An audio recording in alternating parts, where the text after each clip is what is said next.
Cuando queremos aprender a pintar, intentamos pintar como algún artista que admiramos. Marcel Duchamp decía que el arte es una toma de decisiones constante. Un pintor elige un color y después otro, coloca una pincelada en el lienzo y después otra. Y así, a partir de muchas decisiones, va construyendo un cuadro. Cuando estamos aprendiendo a pintar, imitamos las decisiones que otros artistas ya tomaron y podemos llegar a crear algo que se asemeja a lo que llamamos arte.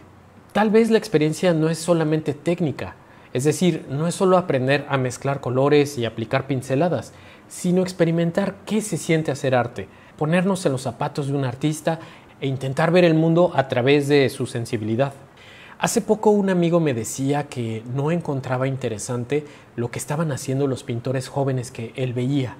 Me decía que les encontraba el referente rápidamente. Este se parece a Basquiat, este otro a Jenny Saville, aquel a Luc Tuymans. No encontraba nada original.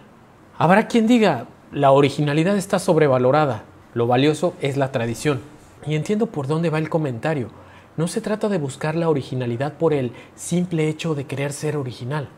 Es decir, uno no dice un día de repente, voy a ser original. Nadie ha pintado vacas azules, así que ahora pintaré vacas azules y seré original. Eso no tiene ningún sentido.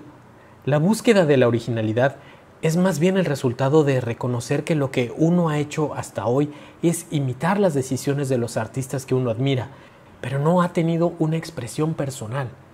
Y pienso que darnos cuenta de que la forma en que hemos aprendido a pintar nos limita a hacer arte de verdad es un paso que debemos dar en cierto punto de nuestra carrera.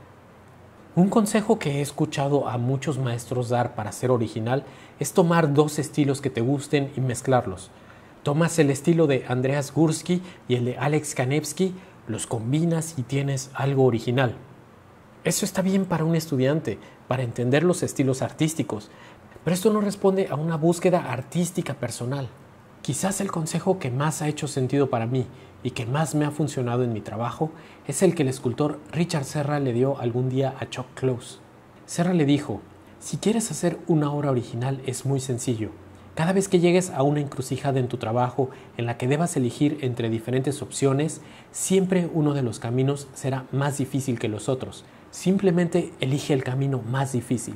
Después de varias decisiones te encontrarás en un lugar al que nadie ha llegado antes, porque la gente siempre elige el camino fácil. En sus días de estudiante, Chuck Close pintaba cuadros influenciado por el expresionismo abstracto norteamericano. Imitaba autores como Willem de Kooning y Jasper Johns. Y era bastante exitoso. Obtenía becas, premios y participaba en exposiciones junto a los maestros de su escuela. Pero en algún punto se dio cuenta que lo que hacía era simplemente imitar. Había aprendido a elegir ciertas combinaciones de colores y aplicar la pincelada de cierta forma que pareciese que estaba haciendo arte. Close tuvo que romper con este método de trabajo. Quitó el color y comenzó a trabajar solo con pintura negra.